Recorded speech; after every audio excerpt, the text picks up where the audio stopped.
उससे पहले घर में बात तो कर लो। अरे माँ पापा कभी मना नहीं करेंगे। अमर की बात सुन रश्मि खुश हो जाती है।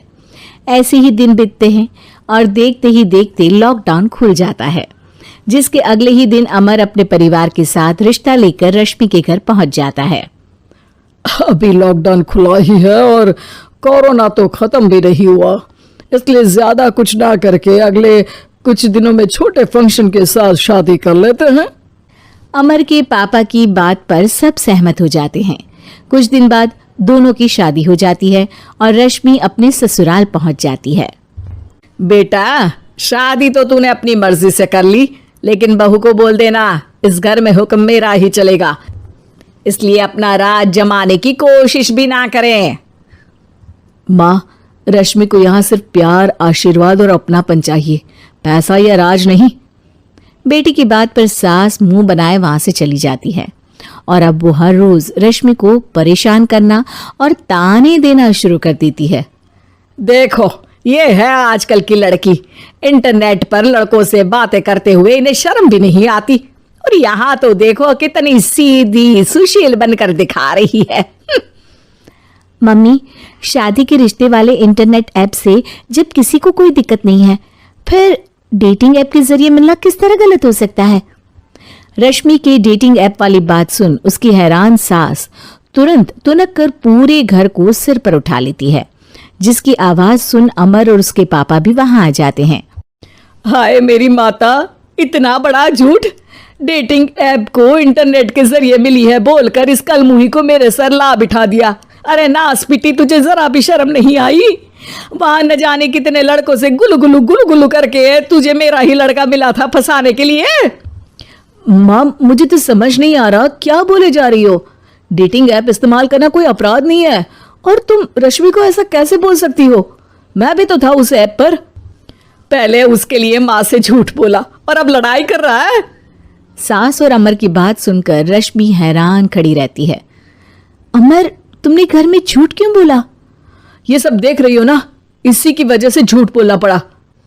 एक तरफ अमर और रश्मि की ये बात चल रही होती है, वहीं दूसरी तरफ सास का नॉन स्टॉप क्लेश सबको परेशान कर देता है। सब एकदम चुप, जो हुआ सो हुआ, अब मुझे कुछ ना सुनाई दे। पति की बात सुन सास चुप होकर वहां से चली जाती है, लेकिन अब वो रश्मि के सिर दुनिया भर के सारे काम डालकर उसका जीना पहले से भी ज्यादा मुश्किल कर देती है। मम्मी, मैं आपका गुस्सा समझ सकती हूँ, आपको जो करना है कर लीजिए, मैं कभी कुछ नहीं बोलूंगी। उम्मीद है किसी दिन तो आपका गुस्सा शांत होगा और नफरत प्यार में बदलेगी। रश्मि की अच्छाई को उसका नाटक समझकर सास गुस्से के 7वें आसमान पर चढ़ जाती है और उसी शाम रश्मि को नीचा दिखाने के लिए अपनी सहेलियों को घर बुलाकर उसकी बुराइयां करने लगती है। अरे कौशल्या, क्या बताऊं, आजकल के बच्चे ना बहुत एडवांस हो गए हैं। पहले रिश्ते घर परिवार वाले सब देख परख के कराते थे, और अब ये लोग खुद न जाने कहां कहां मिलकर खुद ही सब कुछ पक्का करके हमें बता देते हैं। लड़की का कैसा दिन धर्म, कैसा ईमान, कैसा चरित्र कुछ नहीं पता, बस प्यार किया और घर लाकर बिठा देते हैं। अरे ऐसा क्यों बोलती हो? आजकल बच्चे अपने आप में बहुत समझदार हो गए हैं, और फिर पूरी जिंदगी तो उन दोनों को ही साथ निभानी है।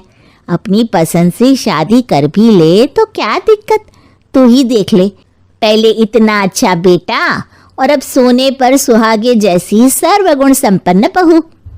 और पता है, अभी कुछ दिन पहले मेरी बेटी ने मुझे डेटिंग ऐप के बारे में बताया, जहां लड़का लड़की अपनी पसंद से अपने आप एक दूसरे को चुन लेते हैं, और फिर अगर सब सही रहता है तो बात आगे भी बढ़ जाती है। अरे इसमें इतना खुश होकर क्या बता रही हो? ये तो गलत है। न जाने कौन क्या है, कितना झूठ कितना सच है। अरे पर सोचो, जब तुम किसी के बताए रिश्ते को देखने जाते हो तो क्या एक ही बार देखने से सच झूठ का पता लगा सकती हो? जरूरी नहीं कि बच्चों का लिया फैसला हमेशा गलत हो। अरे बहुत बार हमसे भी तो गलत फैसले होते हैं ना। अच्छे बुरे लोग तो हर जगह मिल सकते हैं, फिर इसमें सिर्फ बच्चे ही गलत कैसे? सहेलियों की बात सुन सास सोच में पड़ जाती है, और इसी तरह कुछ दिन बीत जाते हैं, जिसमें ना तो वो रश्मि को परेशान करती है और ना ही कोई ताना सुनाती है, जिसे देख रश्मि परेशान हो जाती है। मम्मी, आपकी तबीयत तो ठीक है ना? कुछ दिनों से देख रही हूँ आप मुझे कुछ बोलती ही नहीं। तो मेरा परेशान करना ज्यादा अच्छा लगता है क्या? नहीं, आपकी शांति उससे ज्यादा परेशान कर रही है।